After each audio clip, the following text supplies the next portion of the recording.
Hey, hey, hey! I'm back again. Si tu penses que Ice Spice ce n'est qu'un bouti bien juteux, alors regarde bien cette vidéo et tu comprendras pourquoi Ice Spice est appelée princesse du peuple, voire même princesse de New York. En moins de 2 ans de carrière et sans aucun album sorti à ce jour, Ice Spice a dévalisé le rap game US tout en ayant l'approbation de Drake, Nicki Minaj, The Weeknd ou Cardi B, sans être la plus talentueuse. No shade. Ainsi, je vais répondre à la question qui est Ice Spice et te dévoiler les secrets de son incroyable ascension. Je suis Tendo et je suis là pour te conter l'histoire de tout ce qui brille. Let's go!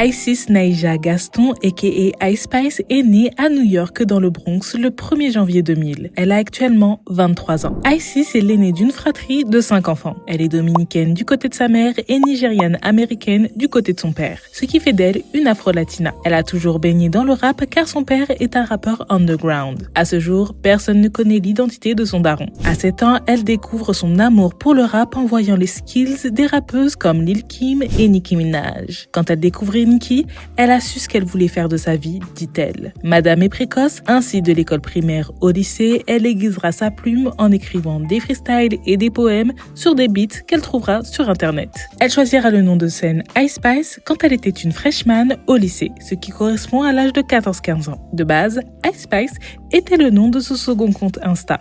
Et elle avait choisi ce pseudo car Ice rime avec Spice. Et parce qu'elle adore la nourriture épicée. Logique. Bon, elle avait tout de même 14 ans quand elle a choisi ce nom, donc on ne peut pas le lui reprocher. Mais je trouve que c'est un super bon choix. C'est simple et efficace. Puis, elle entrera à la State University of New York at Purchase à New York pour y étudier la communication et y jouer du volleyball. C'est une école publique d'art où pas mal de personnalités ont étudié comme Zoe Kravitz, Wesley Snipes, Amanda Seales, Constance Wu, Maze ou même Samara Joy qui a gagné le Grammy du meilleur artiste cette année. Pas mal l'école. Mais en 2020, elle décidera de partir au bout de la 2e année car elle ne se sentait pas à sa place. Pour subvenir à ses besoins, elle travaillera ensuite en tant que caissière dans un fast-food appelé Wendy's et chez Gap. Pendant qu'elle était encore à l'université, elle fera une rencontre qui changera sa vie. Comme quoi, parfois, le plus important, ce n'est pas ce que tu sais ou ce que tu sais faire, mais qui tu connais. Elle croisera donc la route d'un producteur et rappeur appelé Riot USA, ou plus communément appelé Riot, qui était aussi élève à la State University of New York at Purchase. Mais en quoi exactement cette rencontre en particulier sera déterminante pour sa carrière ?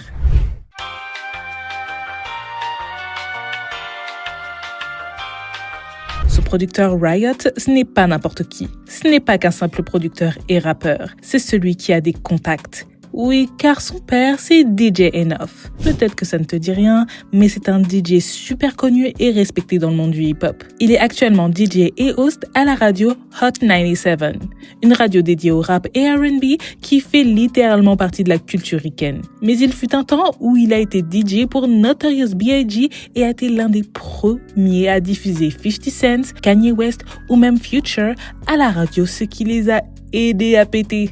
Yup. Riot, ce n'est pas le fils de n'importe qui. Ainsi, ensemble, ils ont élaboré une petite stratégie pour faire péter Ice Spice et profiter de cette hype autour du rap féminin. Avant de commencer à envoyer de la musique, Ice Spice s'est fait connaître sur les réseaux sociaux via le Bassett Challenge en janvier 2021. Sa vidéo est devenue virale. Pour capitaliser sur cette visibilité, elle décide de sortir le 5 mars 2021 son premier son appelé Bullet Freestyle.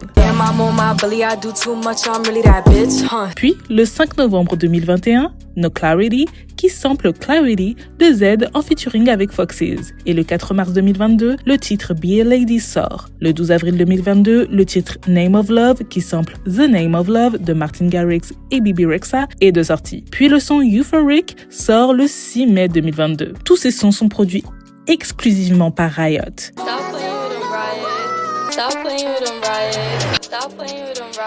Un move très bien calculé. Souvent, les plus grands vont travailler qu'avec les mêmes personnes afin de prendre le temps de développer leur patte musicale, surtout au début de leur carrière. Ice Spice voulait avoir un son unique, travaillé et exclusif. I feel like it's just best to lock in, you know, like with a producer and like build your own sound. Cause, I mean, no shade, but everybody be getting beats off YouTube. So it's like, you know, it kind of feels good when everybody's like, yo, where can I find the instrumental? Like, where can I find it? And you can't. Tout en s'inspirant du son du moment, qui est la drill et la Jersey drill, incluant des éléments pop, agrémentés de beaucoup d'adlibs comme like ou grr, au format court et aux paroles extrêmement faciles et entêtantes. Un combo parfait pour provoquer la viralité sur les réseaux sociaux, tout en touchant un public mainstream. Les sons No Clarity et Name of Love ont eu un petit buzz sur SoundCloud et les réseaux sociaux. Mais tu sais déjà quel est le titre qui l'a fait exploser. Munch, Feeling You. You thought I was feeling you? That nigga Munch. Sorti le 10 avril 2022. Ce son a pris les réseaux sociaux par le callback pour les mettre à genoux. Ce son a matrixé tellement de grandes dames et de grands garçons. Et la Gen Z, bien évidemment. Il a comptabilisé plus de 34 millions de streams en moins de 2 mois. Damn! Toute petite anecdote, Munch est un mot qu'elle a inventé car elle ne trouvait pas de rime qui allait avec le mot lunch. Voilà, fin de l'anecdote. Avec ce son, elle se fait remarquer par Drake, qui la valide fort, la diffuse sur sa radio, la follow et l'invite à son OVO Fest. Tout ça pour l'unfollow peu de jours après, mais la refollow again quelques semaines plus tard. La légende dira qu'il aurait voulu ce match et l'a signé, mais finalement il a eu un vent et elle était déjà signée. Mais ce n'est que des racontages de trottoir, tu connais. Et en plus de ça, après leur rencontre, il l'oserait, tout ça c'est que des suppositions, il l'oserait, hein, la 10 dans le son Back Out South Boys, en disant traduction, c'est une 10 essayant de rapper, c'est mieux en mode silencieux. Sympa. Bombastic side eye. Elle répondra le jour même, At least I'm a 10. Traduction, au moins je suis un 10. Et dira plus tard à son sujet qu'ils sont cool et qu'il n'y a aucun bif entre eux. I don't know if he actually took a shot at you or you just embraced what people were saying. He didn't. We spoke about it. He said that was not about me. Yeah, that wasn't. But you embraced it on social media, like, yo, at least I'm a 10 though, or something. You yeah, said. and he also appreciated that too. It's okay though. She's out here. It's all love. Du coup, tout en travaillant sa patte musicale, elle a aussi travaillé sa patte visuelle. Oui, car l'industrie de la musique, c'est surtout du marketing. Et Ice Spice l'a très bien compris. Sa recette, elle choisira les bonnes wigs et la couleur parfaite pour incarner son personnage. Oui, sa wig afro ginger orange est un choix intelligent et parfait là aussi. Avec, elle est facilement reconnaissable et en plus, elle sort du lot par rapport aux autres. Et quand elle n'a pas son afro, elle garde toujours sa teinture orange qui lui va si bien. Juste ce tout petit détail a été un élément déclencheur pour rester dans les mémoires et captiver l'attention. Bon, on ne va pas se mentir, il y a aussi son derrière bien généreux, ainsi que sa gestu, ses twerks et ses poses qui ont pas mal aidé. On se sait, son big ass butt fait parler et attire énormément. C'est même un euphémisme, faut voir ses commentaires seulement. Et bien que beaucoup de rappeuses ont des gigantesques derrière, souvent refaits, c'est même presque un b.a.-ba pour une rappeuse, celui d'Ice Spice est naturel. Elle a une taille marquée, cependant ce n'est pas la plus skinny. Et crois-moi, ça fait toute la différence. C'était aussi le cas pour Doja Cat, qui avait le même corps à un moment donné. Et la populace est des dingues du corps de Doja. Aujourd'hui, ce n'est plus la même, mais cette touche de naturel plaît beaucoup aux hommes, mais aussi aux femmes. Se rajoute à ça son esthétique inspirée des années 2000 ou Y2K qui revient en force en ce moment avec les ensembles Juicy Couture en velours, les tailles basses avec les fils du string qui dépassent, les tiny petits débardeurs avec le soutif qui transparaît ainsi que les mini-jupes, saupoudrées d'un make-up frais et léger avec sa chaîne à l'effigie d'elle-même. Bref, elle a le style qui plaît et ce n'est pas fini. Pour que la recette prenne vraiment, il faut rajouter à ça l'attitude. C'est la cerise sur le cake. Comment elle interagit avec ses fans, la presse et ses prédécesseurs et comment elle gère ses réseaux sociaux reflète des caractéristiques que le peuple adore. Madame est chill, nonchalante, respectueuse, elle ne se prend pas la tête, elle est relatable, elle a la tête sur les épaules et les pieds sur terre. Elle a beaucoup de haters, certes, Eh bien, ce n'est pas un problème pour elle, bien au contraire. Elle va les troller sans en faire des caisses, à l'image de ce son Bikini Bottom, sorti le 28 octobre 2022. How can I lose if I'm already chose?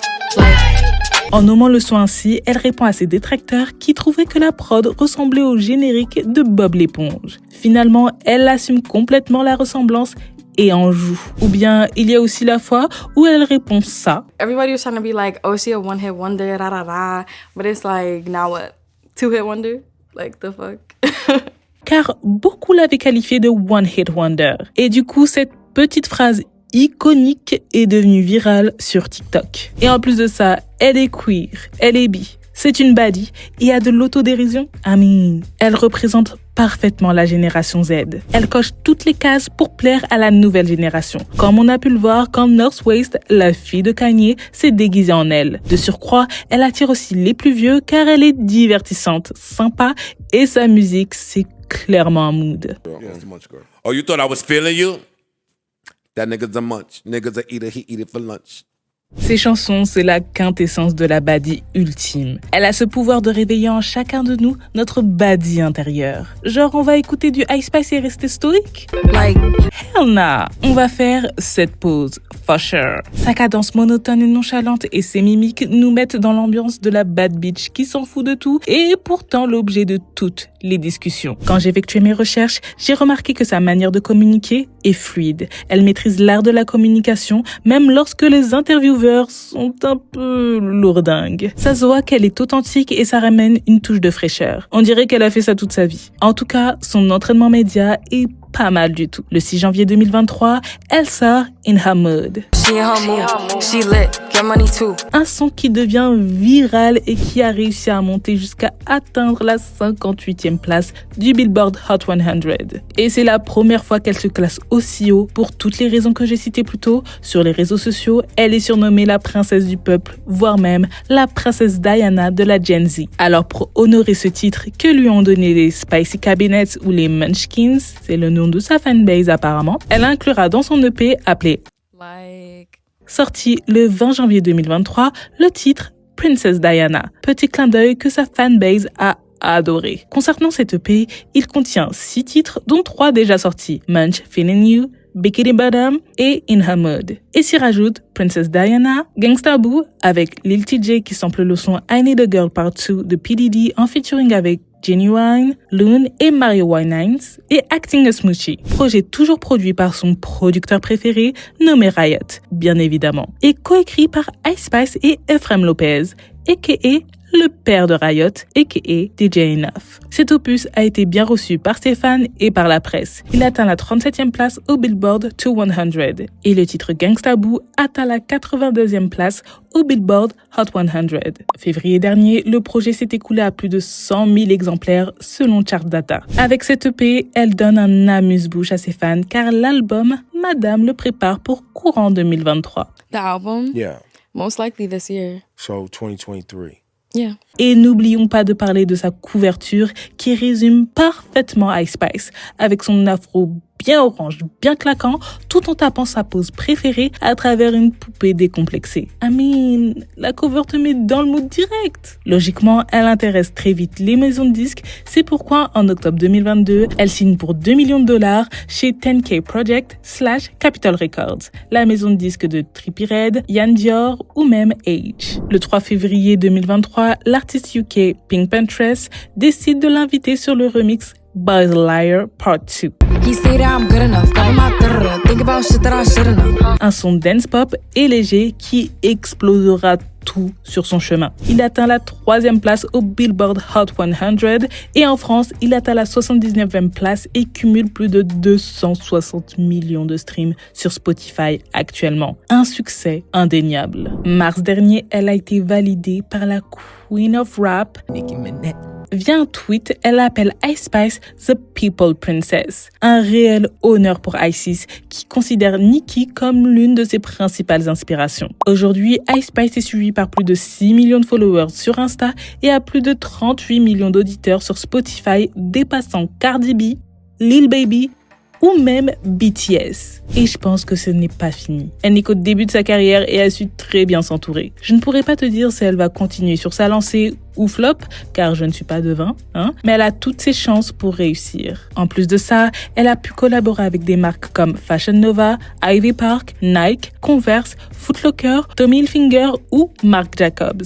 Après avoir remarqué l'ascension incroyable d'Ice Spice, beaucoup pensent que c'est une industry plant, une plante de l'industrie. Mais avant tout, qu'est-ce que c'est et en quoi ce terme a une connotation négative? Alors selon certains, il y a plusieurs définitions. Mais selon moi, c'est un ou une artiste qui a été développée par son label et qui a un storytelling fabriqué et créé par ce label avant même d'avoir vendu un seul disque, et ce storytelling se base souvent sur l'artiste indépendant ou self-made. Cet artiste est poussé par son label à outrance et son ascension se dissimule derrière une illusion d'une croissance organique. Pour d'autres, c'est juste une ou un artiste avec des connexions dès le début de sa carrière. Beaucoup utilisent à tort et à travers ce mot car aujourd'hui, dès que tu signes en maison de disque, tu es tout de suite taxé d'industry plant, ce qui n'est pas forcément le cas, parce que parfois le label fait tout simplement son travail. Enfin, maintenant tu vois pourquoi tout le monde utilise ce mot pour n'importe qui. Et la connotation négative vient du fait que la croissance n'est pas ou peu authentique.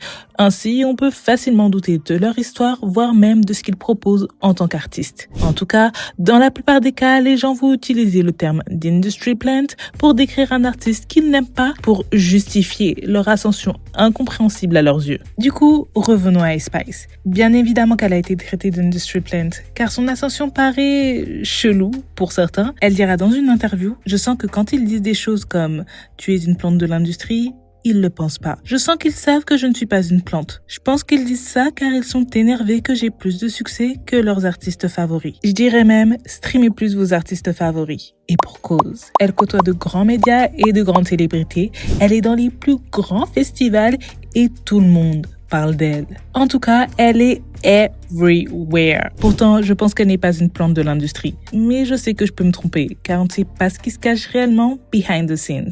Pour moi, elle a été repérée par des personnes pas bêtes et qui, eux, avaient des contacts qui l'ont ramenée à des personnes qui voulaient profiter de la hype du rap féminin et ainsi se faire beaucoup de pépettes. Oui, Riot et par la suite son père ont décelé le potentiel d'Ice Spice très tôt. Grâce à leurs contacts et au buzz qu'avait Ice Spice sur la scène drill avant Munch, elle intègre dans son équipe un manager appelé James Rosemond Jr., qui n'est pas n'importe qui. Again, c'est le fils de Jimmy Henchman. Ce dernier a été exécutif dans l'industrie du disque et manager pour Akon, The Game ou Brandy entre autres. Ainsi, grâce à toute son équipe autour d'elle, Ice Spice ne peut que gagner.